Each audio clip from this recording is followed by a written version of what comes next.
Well, good morning. Good morning. Good morning, everybody.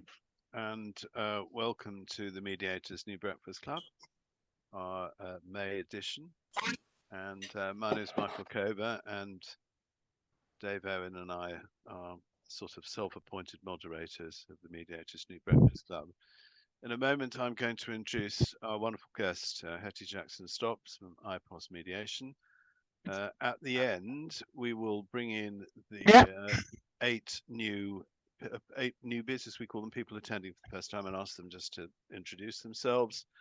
And Dave will also do a bit of housekeeping about our next meeting, which will be in July.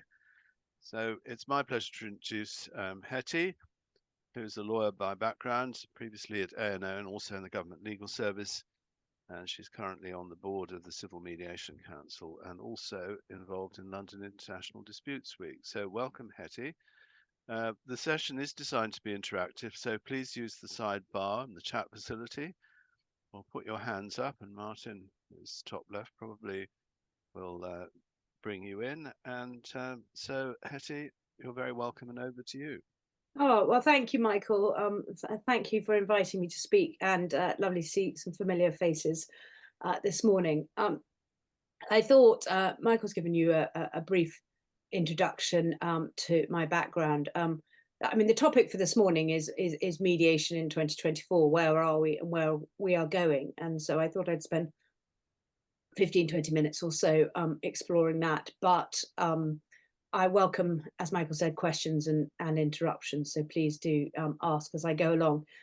I'll just start with a brief introduction to me and my current roles. I started my career in litigation at A&O with a heavy focus on international arbitration.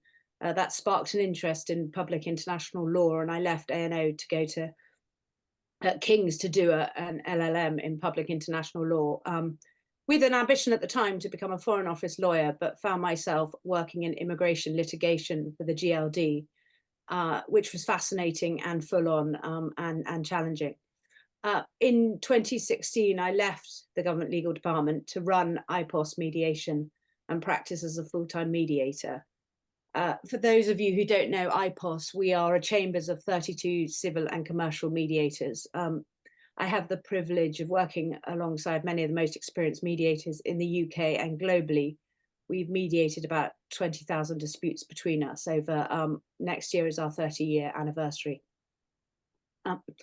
I have for a few years now been a director of the Civil Mediation Council, responsible for government liaison. In that role, I represent the CMC on the Judicial ADR Liaison Committee, which was set up post the Civil Justice Council's report into ADR.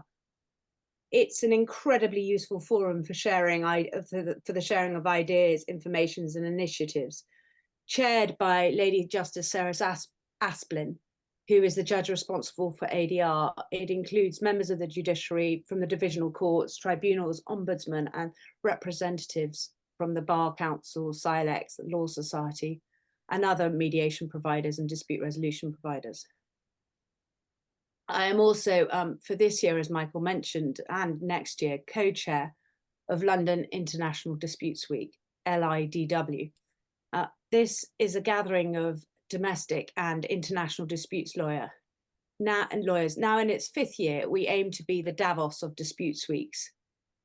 The week was started by a group of city law firm partners in response to the growing competition from places such as Singapore, Paris, and Hong Kong as forums in which disputes could be resolved.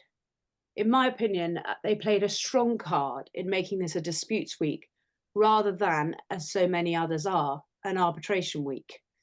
We have subsequently seen other disputes weeks, as opposed to arbitration weeks, appear across the world.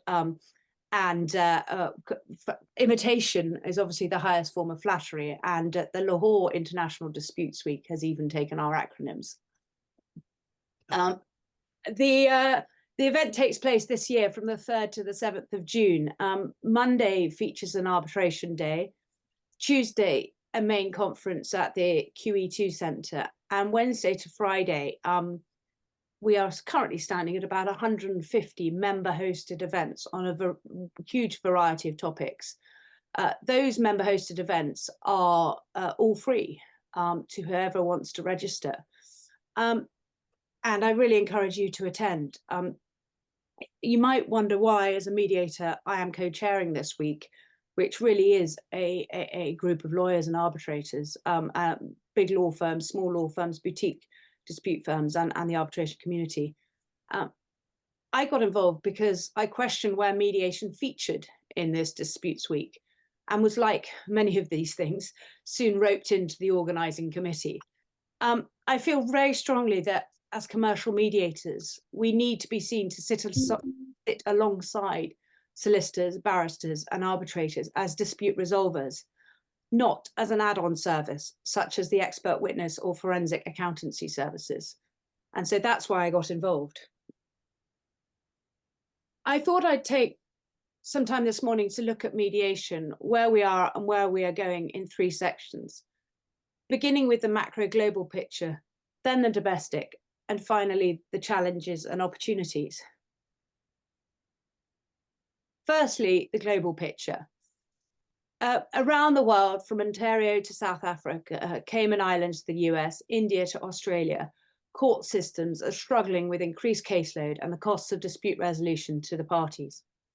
They are all, like the Ministry of Justice in the UK, looking at different ways of resolving disputes that don't involve a lengthy process to trial. In some cases, the US being one of the main ones, they are looking to technology to assist with the implementation of new case management systems which build negotiation or mediation into the life of a case. In Alaska, for example, they are implementing a negotiation and mediation service to help resolve small claims and debt disputes and improve access to case resolution. When I speak to the tech companies, they are all talking about asynchronous dispute resolution. Whether this will be the case remains to be seen. I still see the power as a mediator in bringing parties together at an appointed hour in an appointed place. So it will be interesting to see how these technological advancements play out in dispute resolution. In other jurisdictions, such as the Cayman Islands, and indeed in the UK, but certainly in the Cayman Islands, changes to court rules mean that the parties may now be referred to judicial mediation if a judge thinks it appropriate.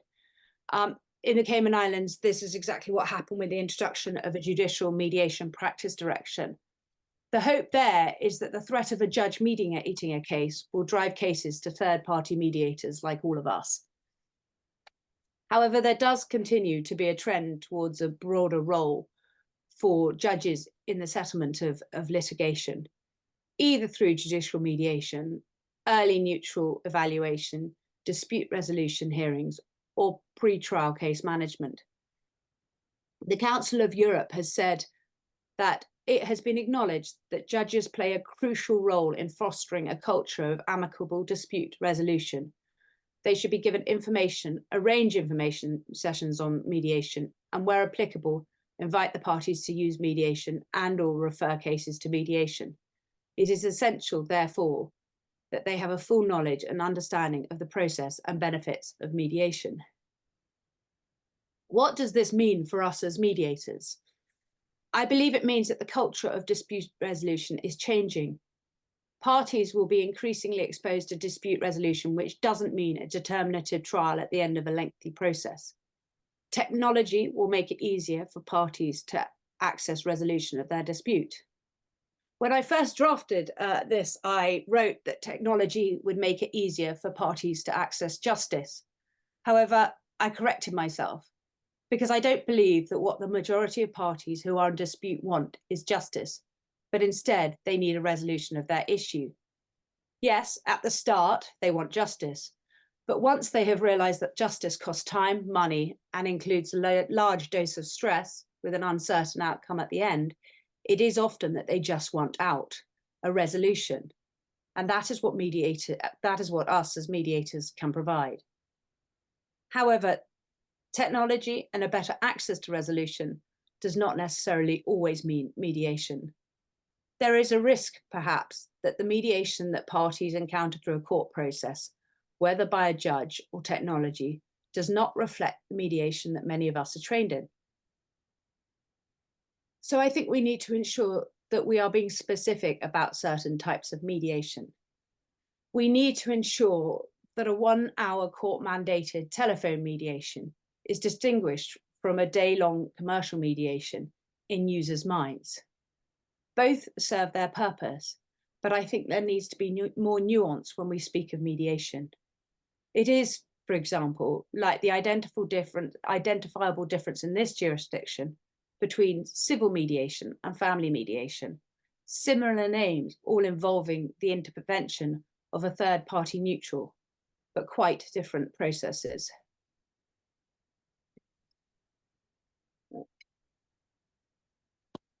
Our national picture, or rather the picture in England and Wales, reflects some of these global trends. And indeed, the Ministry of Justice policy team have been speaking to other jurisdictions, such as Ontario, to learn from their experiences. As many of you will be aware, the Master of the Rolls, Geoffrey Voss, has a vision for completely rewriting the civil justice system to improve access to justice, reduce the length of time that parties have to wait for resolution, and to integrate different forms of dispute resolution into the system. His vision of a funnel, which many of you may have heard about, he has mentioned it several times, is one in which all disputes go in at the top, and the funnel has a filtering system where appropriate cases are filtered out to different forms of dispute resolution. The Master of the Rolls has been very clear that he does not just mean mediation, but he envisages judicial mediation, early neutral evaluation, and potentially other forms of alternative dispute resolution being built into the system. However, mediation does remain an important part of this vision, and the intention is to encourage parties to consider settlement before issuing a claim and throughout the lifetime of the case. You may be aware that next week, all cases filed in the small claims court, so those under £10,000, will go to mandatory mediation. These mediations will be handled by court-employed mediators and will take the form of a 1 hour telephone process. The number of small claims mediated will increase from 20,000 to 90,000. I have myself, rather ironically, been a claimant in a couple of these small value claims, pursuing mediation fees from parties who have failed to pay us. I have, of course, always agreed to go to mediation. However, I have been frustrated by the defendant failing to engage, running up my costs. You have to pay about £160 to go to a hearing, and then only engaging at the very last minute in settlement discussions when a trial looms. Despite the frustrations that these cases have caused, it has been very insightful to recognise the emotional rollercoaster that engaging with the court system causes, and recognising a motivation towards settlement that made me accept a discount on my claim. I was, at the end of the day, not prepared to waste a day in Northampton County Court. I do believe that integrating mediation into the small claims process and potentially beyond will allow claims to settle faster and at less cost to the claimant. The Ministry of Justice is also looking closely at judge-led sessions, a facilitated mediation by a judge. There are some tribunals which are already using these. In Birmingham, they are running dispute resolution hearings for all cases listed for 6 days or more in the Employment Tribunal. These are proving successful and saving numerous court sitting days. The MOJ are looking at what changes might be needed to make these sorts of dispute resolution methods more effective. For example, they are considering making Fridays non-sitting days so that judges are free to mediate on those days. In my role as Director of the Civil Mediation Council, I have been heavily involved in conversations with the Ministry of Justice policy team about the potential of expanding integrated mediation to claims above £10,000. If this were to happen, then the courts would be sending cases out to the private sector, to mediators such as us. In order to do this, the Ministry of Justice needs to be assured of the quality standards of those mediators. We at the CMC have spent considerable amounts of time discussing alongside other interested parties such as Chartered Institute of Arbitrators and RICS the standards that may be applicable to those mediators, and how these mediators may be regulated. Rest assured, we are looking at self-regulation. We are desperate to avoid anything that might look like the SRA or the BSB. So the CMC is creating an independent mediation standards board, which will have oversight over mediation standards in a number of sectors. For example, SEN and special educational needs, community, workplace, and civil mediation. Along with those cases that come out of the system, we refer to them as ARM cases, automatic referral to mediation cases. As you are no doubt aware, the Court of Appeal has recently found in the Churchill case that there is nothing to prevent judges ordering parties to ADR. I'm not going to go into the details of that case because it has been widely discussed elsewhere. But the implications of the decision may, in fact, in my view, not be as helpful as might first be assumed. This is because I have a fear that the policymakers have a belief that post-Churchill, judges will send parties out to mediation more frequently, and that, therefore, there won't be a need to build mandatory mediation into the civil justice system.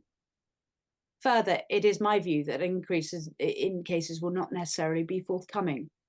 There have always been judges who have a favoured view of mediation and an understanding of how it works and its benefits, and they have always encouraged parties to mediate. There are, however, judges who frequently state that the parties are too far apart, case too complex, the value too large for mediation to be feasible.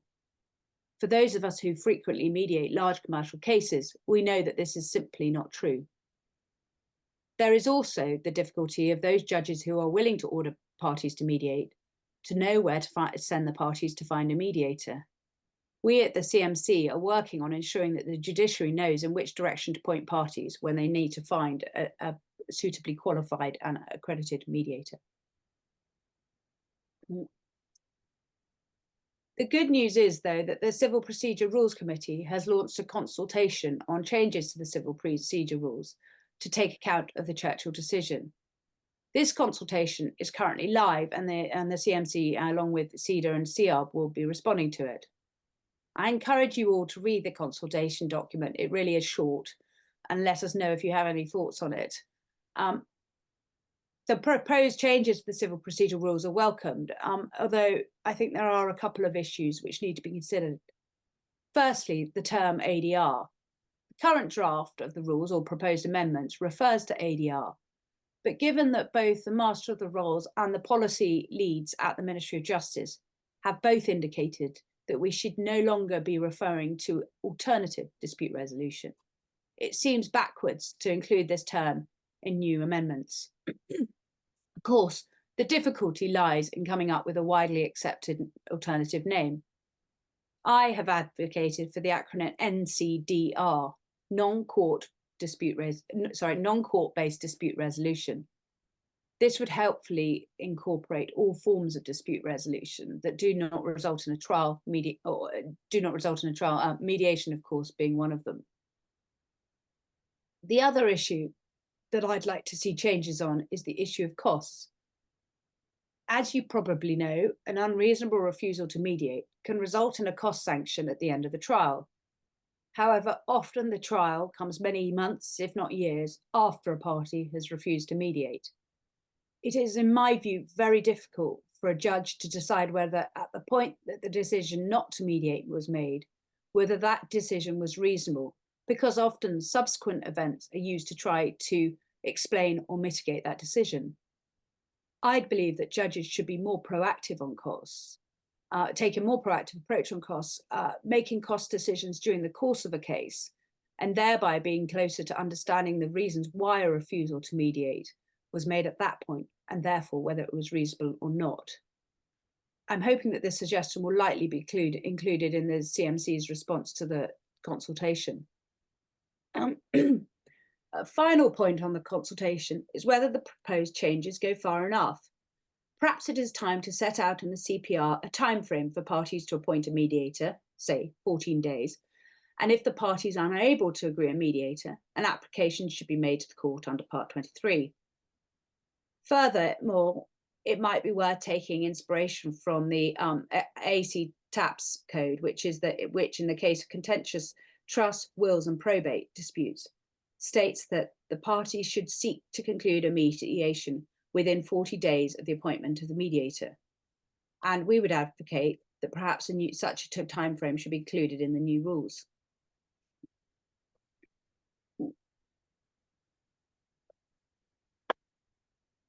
I believe that we are at a positive place in relation to mediation, as the policymakers and judiciary are all working towards changing the culture away from judicial determination.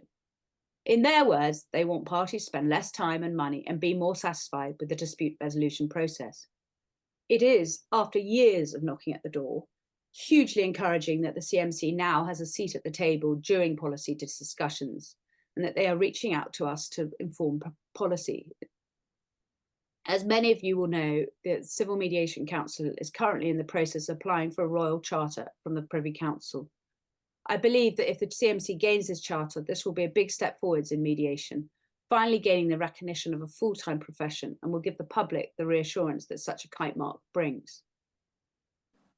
But what of the challenges? It remains very challenging to get going as a mediator. We know that about 50% of the cases that come to us at IPOS come in for a named mediator, so it remains a game of name recognition. And even if you are proposed by one side, of course, the other side has to agree too. LinkedIn remains a useful way of building a reputation if you can get over the awkwardness of self-promotion. It remains important to build a network and say yes to any opportunity that comes your way.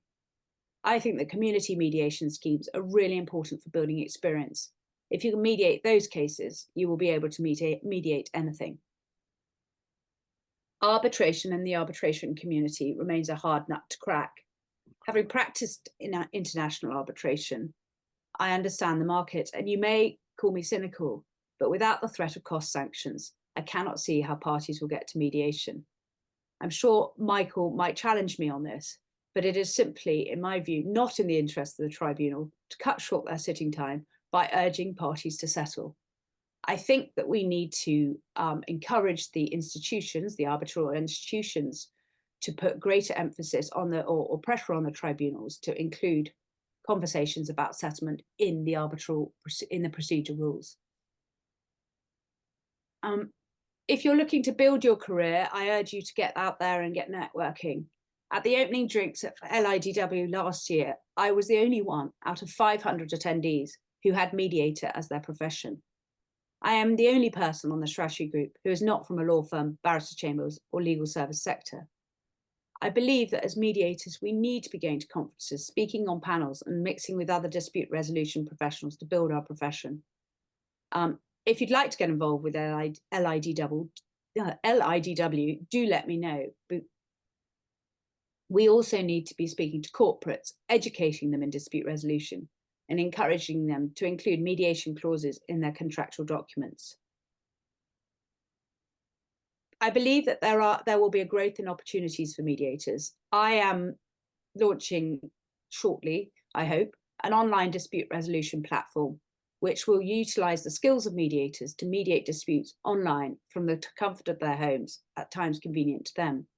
We will have a website in the very near future, and if it proves viable, we'll be drawing on a pool of mediators. Despite my slight pessimism around the effects of the Churchill decision, there will no doubt be an increase in mediations coming out of court system. We are trying to keep an informal record of orders where mediation, of court orders where mediation is ordered. It's difficult to tell whether this is a result of Churchill or not. However, the fact that judges are ordering mediation has to be a good thing. There is also an intention at the MOJ and elsewhere to vastly improve the information and signalling that parties get at the pre-issue stage.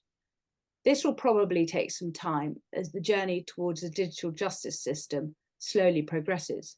But the intention is to integrate legal advice with more information to parties about different non-court-based means to resolve their disputes. I hope I've given you a good overall view of where I see mediation today. Obviously, I'm very happy to continue the discussions, so look forward to answering any questions. Thank you very much for your time and for listening. Thank you, Hetty. I'm not quite a cynical old chap as you might think, actually, on arbitration settlements. And some of you may know, in the civil law systems, arbitrators are in various places, various countries, various jurisdictions under a statutory obligation to actually facilitate settlement. And when I went to an ICC conference in Abu Dhabi a few years ago, they put on the ICC put on a mock settlement conference, which was actually very interesting. So I think I think I shall definitely be promoting NCDR. I like that, and I've got one or two other points to make, but I'll really defer to anybody else who wants to jump in. We've probably got about half an hour left the formal session. So does anybody want to put their hand up, and Martin can bring you in? Roger Levitt. Roger. Yeah, go ahead, Roger. Roger. Thanks, Hetty. That was really interesting. Very good, broad approach to the current mediation scene. You mentioned pre-action information, and I'm aware from discussions for some time that there might be a beefing up of the pre-action protocol. I don't know whether you've got a bit more information on that, because I see that many cases seem to slip through to go into proceedings when really they should be mediated before issue. There has been a consultation on pre-action protocols. I might have to defer to Amrit, whose hand I can see up next, because he might have more knowledge on this as I am as the CJC member. I don't know actually what stage it's got to, but certainly the intention, was to include, and Amrit may correct me here, an obligation to try and settle the case. And the question was how you evidence that compliance with that obligation. Okay. If you want me to come in on that now, Roger, I will. Otherwise, I'll let you finish Yeah. your question and then I'll come back in. Yeah, please. I was just going to say, just for those that don't know, I joined the Civil Justice Council as the ADR member in January of this year. So still pretty much getting my feet under the table, but insofar as I can share information about the pre-action protocol, and it kind of links into what Hetty was talking about in relation to what's been going on with Churchill, and obviously now the consultation that's going out in terms of changing the CPR rules as well.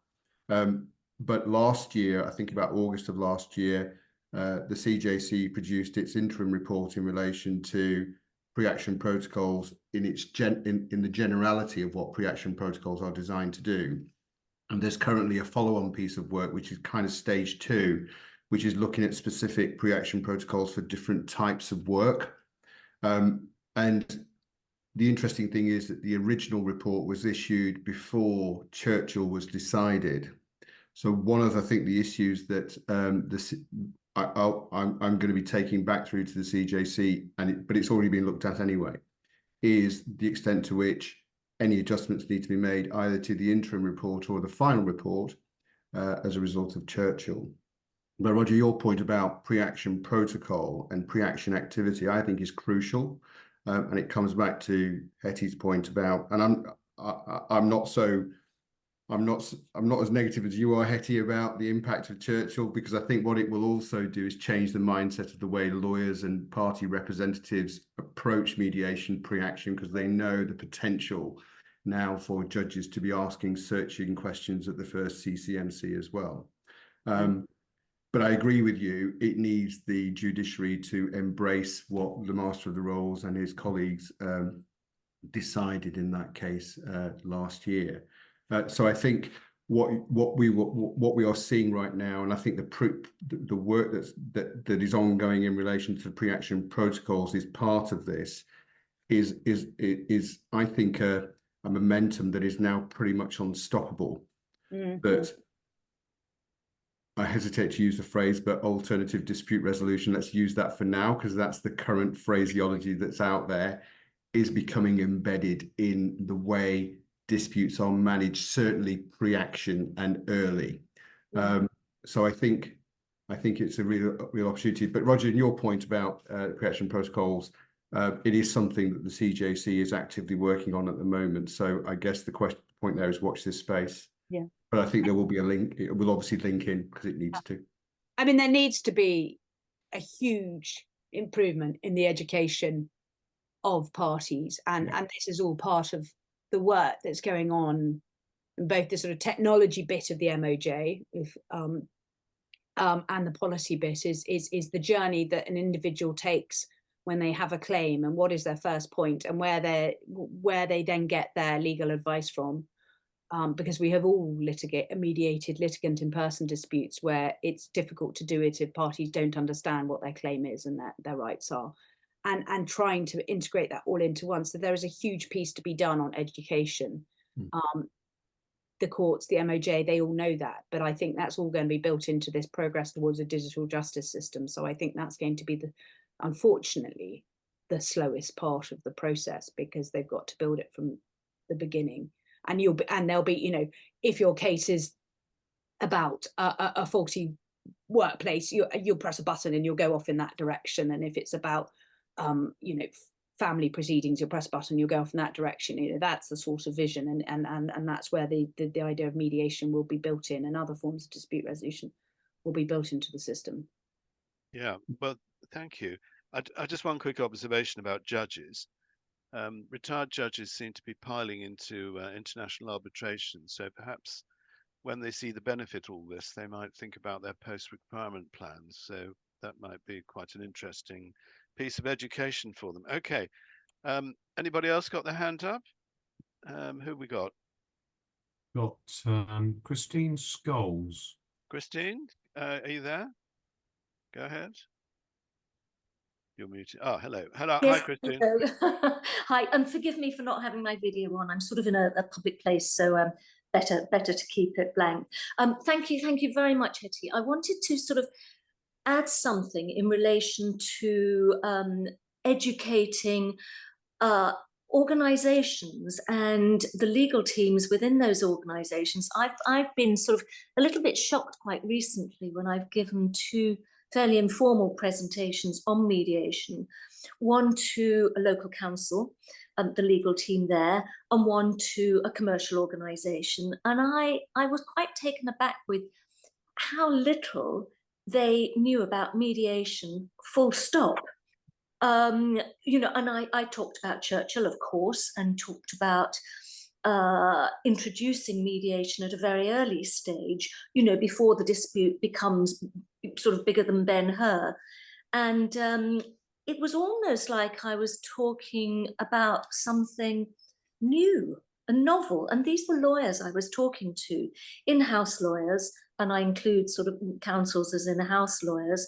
So I think, one of our challenges is perhaps a little bit more fundamental. Yes, of course, the MOG and the work that's going on there is excellent, but I think down at the coalface, if I can call it that, is there is perhaps much more work needed than I was. I suppose in my naivety, I thought everybody knew about mediation and had taken it as read, but that does not seem to be the case. So I think some more work by all of us on the ground, and Hetty, to your point about getting out there and making ourselves known, making ourselves heard, was a very pertinent point with which I agree entirely. Thank you. Yeah, Thank you. Hetty, any observations on that? Well, I was just going to say, I think you're absolutely right. I mean, just too often people I've known for years say, "Oh, how's the arbitration going?" I'm not an arbitrator, I'm a mediator. And corporates don't understand it. There is an idea I've recently had. Well, the government had a dispute resolution commitment. They had an ADR pledge in 2000. They had a dispute resolution commitment in 2011. So it is overdue a decade refreshment. And we're talking about that, whether we can bring that back. But I do think that could be applicable. And this is early days, the idea of for going out to corporates and saying, like you've signed up to your ESG commitments. I mean, in law firms, it's greener litigation or greener arbitration, and you put a logo at the bottom of your footer and say we signed up to this pledge, I think there's an argument to say we should be saying to corporates, do you sign up to a dispute resolution commitment that would allow us to hold them to account and say, you commit to resolving your disputes amicably as far as possible, or whatever, however we phrase it. But that's the sort of that's a nascent idea at the CMC, and I think the CMC would be really well placed to push that one forward, because you could do a bottom up and top down approach, talk to government. And I mean, we had the Treasury solicitor IPOS had a Treasury solicitor at an event on public sector disputes the other day, and she was recognising the difficulty in mediating public sector disputes. She is very on board with increased use of mediation by the public sector, and we just got to talk to the local government associations, the councils, and the lawyers in there, and keep talking to them about mediation, which we have been doing. Yeah, just on London International Disputes Week, Hetty, that my sort of home chambers, RDB chambers, we're just joining LIDW as a member. So if organisations that are represented here want to sign up to that, I think it costs £300, and maybe quite a good idea to support that. Yeah, and I'd absolutely encourage, because at the moment I think it's IPOS and independent mediators, the only two who are sort of there as certainly as mediators. So I would encourage organisations to get involved, and everybody to turn up and be to meet people. Yeah. We have Miranda Allardyce wanting word. Yeah, okay, go ahead. So who we got? Sorry, Martin. Miranda, where are you there? Thank you. Hello, Miranda. And morning, everybody. I am mediating largely probate type disputes and succession issues. But the interesting thing, I think, is this idea of what do you do with the unwilling person who's been ordered to go to mediation and therefore is likely to start incredibly cynical. And I have a situation next week where we just do wonder how real the commitment is to mediation. And I think that if you've got to the stage where you have to, people having talked before about the pre-action protocol and avoiding, in a sense, of having to get to court, and you've not managed to persuade somebody to mediate by then, by the time you get to a judicial type of order, albeit that it's an order of the court, I think this may be still going to be a lot of inbuilt resistance, and very difficult to know, other than the usual terms carrot and stick, as it were, as to how you deal with that situation. I think, so I think it is really difficult, and obviously there are lots of people who are against the idea of mandatory mediation, and I totally, understand why. But I think as mediators, those reluctant parties, we have to perhaps shape it as a conversation. We're not forcing you to settle. Come, spend the day, have a conversation. It might be helpful for you to understand the other side's issues better. We all understand the usefulness in having those conversations.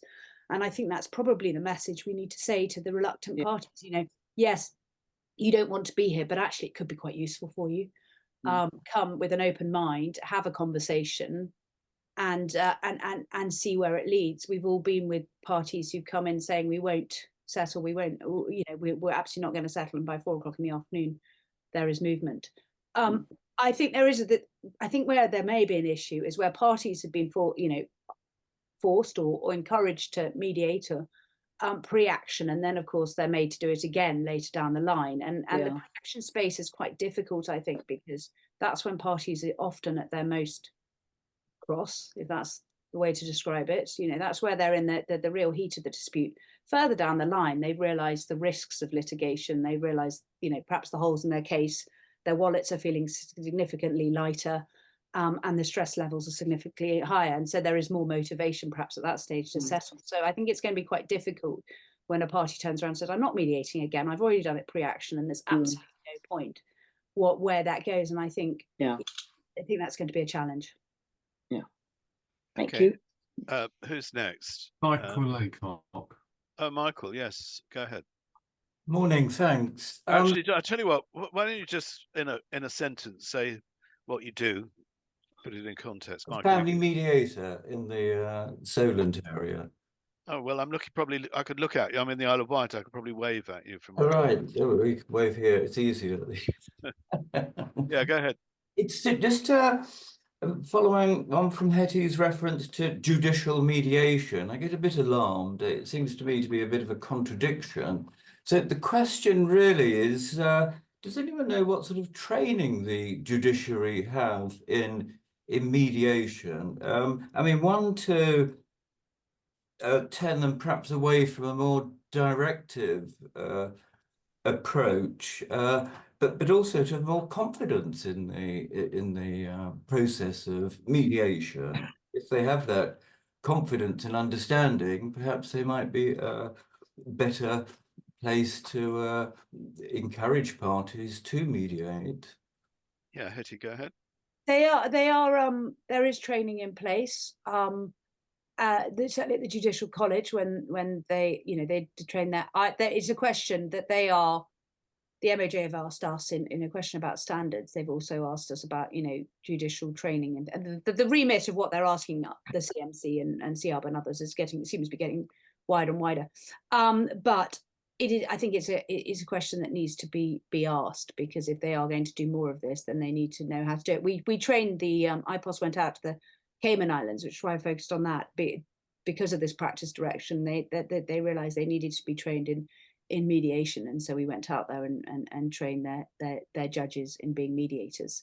I think it is unlikely that they will do much judicial mediation, because they're a very small community, and obviously if you mediate a case, you then can't determine it. So they sort of write themselves out. So the hope is, as I said, that they will get pushed out to third-party mediators. But I think it's a very good question. We need to make sure that training is there, and that the judges are doing proper mediation training. Yeah, I think that although it's slightly different in the field of arbitration, one of my colleagues is sitting in arbitration in a particular specialised field, and he's got a retired judge. Now, the retired judge knows everything about the specialised area of the law, but absolutely diddly squat about the process of arbitration. And I think this is really quite tricky. Before we move on, can I just mention that a friend of mine ran a mediation accreditation course in Dublin, and they had something like 8 judges on it, and they failed every single one. Oh dear! Because they just couldn't switch mindset. Yeah. Well, I was on a call the other day. I think it was a conference or something, and somebody wrote in the comments, my friend ex-judge, he finds that when that the parties want him to be evaluative.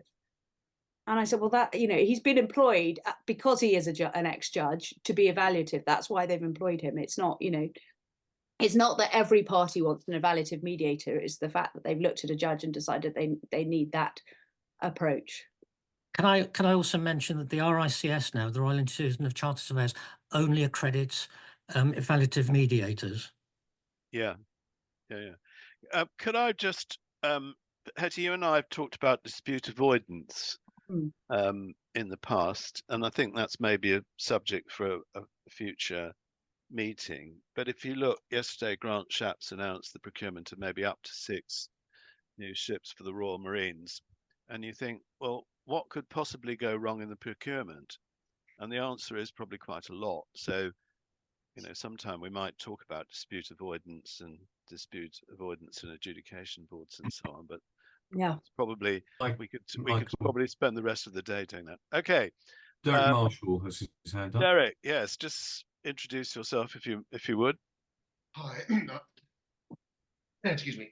I'm a barrister from Southampton. All I do now is mediation, arbitration, and sitting on the police misconduct panel. So I've been litigating for most of my professional career, and now no longer doing so, thank heavens. And I'm wondering whether part of the answer to Miranda's point, it's a really good point, which she got into all the time with parties who are reluctant attendees at mediation, is about timing. And I wonder whether the part of the answer to this might not be to change the rules about ordering or encouraging, I think that's what the proposed new rule is, people to go to mediation, to cut in at an earlier time than the CCMC, and to cut in fact, before you even issue proceedings. Because quite often you get cases in front of you as a mediator where the parties have already spent £100,000 apiece in costs, and there's the sunk cost argument that you run into. You might as well keep going. I spent yesterday mediating an interesting case where the parties, although they'd had 2 years of correspondence, nobody had actually issued any proceedings, because both sides recognised that as soon as they did that, they were into the sausage machine of costs, and it made it a heck of a lot easier to mediate, because the costs were in the tens of thousands rather than the hundreds of thousands, and they were about to embark on, well, they estimated 100,000 each in costs. And I wonder whether, I know at the moment, even now, the rules say that you shouldn't be issuing proceedings until you've attempted alternative methods. But I wonder whether the tightening up process shouldn't start there, to make it much more difficult to even issue the claim form if you haven't attempted some form of resolution process outside of the court. I think that's it's a really interesting point. I have a friend at a law firm who went 5, maybe 6 years pre-issue in correspondence, because they just weren't going to. It was a sibling dispute. They just weren't going to fire that gun. But it took them that long to settle it. I was talking to a litigator the other day who said, "Is it time for mediation Mark II, where in your letter before action, you say when we come to mediate, or these are the mediators I suggest, and you name your 3 choices, and the other side does the same and things." And he was advocating getting the mediator involved at that stage, and doing a completely different model of mediation, where the mediator gets involved at that stage, to help the parties understand each other's positions, get the documents that they need to formulate their case or defend their case, and go from there, which would be, I think, hugely useful and beneficial, because it would clarify things and certainly save a lot of money in terms of letters going backwards and forwards between solicitors and arguments over this and that. But that would be quite a big sea change. Okay. Hugh Elder. Hugh, and then Anthony Marks after that. Tony Marks after that. Hugh, go. Hi. Could I just clarify, when people talk about judicial mediation, do they actually mean mediation, or are they talking about early neutral evaluation? And that's in line with a comment that somebody made just now about some judges being appointed mediators because they wanted essentially an evaluation. Hetty? I think that when they talk about the two are separate, judicial mediation and early neutral evaluation, and I think and they are separate processes. I think different judges do it in different ways, and I think that's something that we need better clarity on, is how, not only the training, but exactly how they're doing it. I mean, those who are in the family space will know about financial dispute resolution hearings, and they've been incredibly useful and helpful in sorting out financial disputes between divorcing couples, and I think that model is being looked at by the MOJ. So it's probably a bit of a grey area, but I think the process, the way it comes about is a different thing. Yeah, that's an interesting point. Thank you. You start bump into problems on independence and impartiality, and indeed with what one might call staff mediators. I didn't watch the thing about Mr. Bates in the post office, but I think the mediation there was a bit of a travesty. Some other people who might have watched it might be able to comment on that one. But I think if we're going to be a proper profession, then we have to be independent, that we have to be required to be independent and impartial as our arbitrators.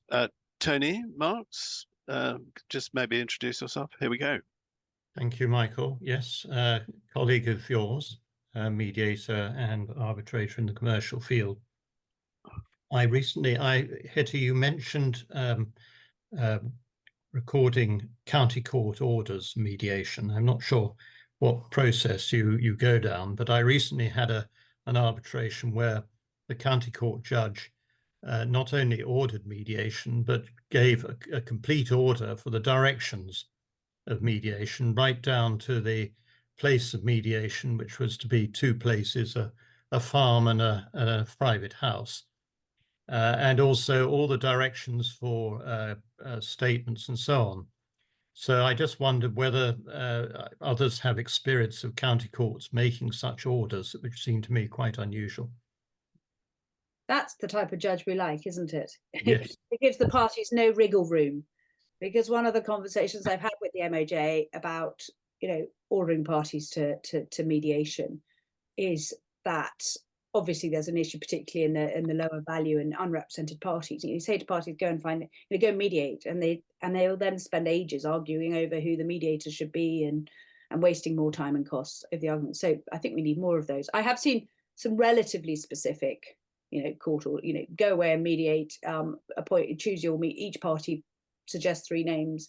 If you can't suggest, agree, then come back to court type thing. So I have seen a couple of those, but yeah, I like the idea of a very specific order.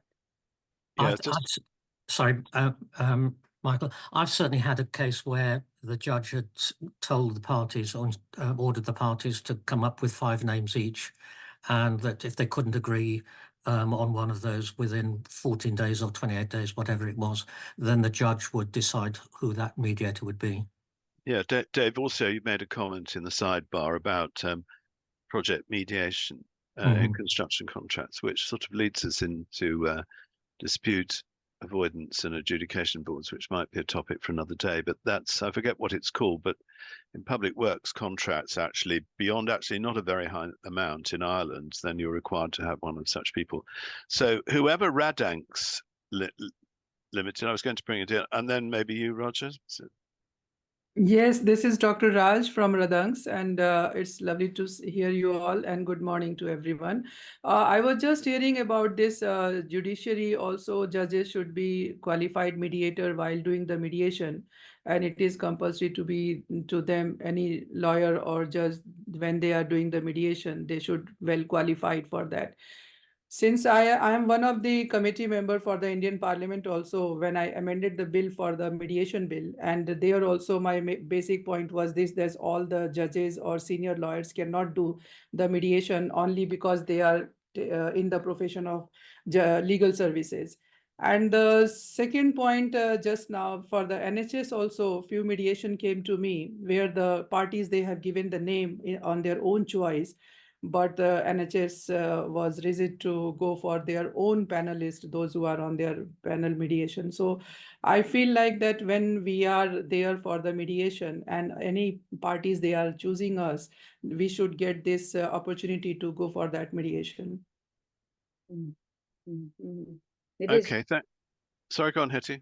I was going to say it is difficult in that situation because the public body, the NHS had tendered. They're actually re-tendering, in case anybody missed that, for their mediation panel, and then but the parties are always like, I have got 2 cases, and like my company, we are into mediation. We are the mediation training provider, not only limited to the UK but globally. But the cases when came for the NHS, that NHS was not happy to go with the party's choice mediators, but they were like literally forcing them to go with their own mediators.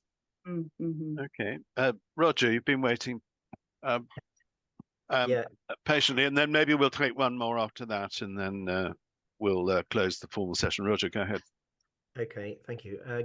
Going back to the pre-issue mediation, I have on several occasions mediated pre-issue based on the draft particulars of claim and draft defence, and found that really very useful. I assume other people have done the same. Yeah, Hetty? Yeah, I mean, I think it is, we are certainly at IPOS seeing, I actually don't know the stats, but certainly more pre-issue mediation. So we'll probably find it out. I mean, data in mediation is really tricky to pin down because certainly a lot of our mediators, despite our urging, don't keep records because you do your mediation and you move on. So it is quite difficult to pin down, but I think it would be interesting to see which ones are pre-issue and not. But there is definitely an increase in the pre-issue mediation. Okay, one last one just before we pick that one up. Gerard is sitting up the River Medina at Newport, Isle of Wight, from me, and I'm in Cowes, Gerard. Okay, next, last one. Who's got their hand up? Michael, I haven't got my hand up, but I was at a lunch yesterday where there was a contract which provided that if there was a dispute, each party would appoint a mediator, and then the mediation would take place, which I've never come across before. But it actually, assuming the mediators got on quite well with each other, that might actually be quite productive. Yeah. Okay. Well, Hetty, it remains for me to thank you on behalf of all of us. You're very welcome to stay on for the post-meeting chat, but I'll hand over to Dave for a bit of to deal with the newbies and also a bit of housekeeping about the next meeting. So Dave, over to you, but many, many thanks, Hetty. Very interesting. I shall start using NCDR immediately. So, Please do. Thank okay. you for having me. It's been very interesting.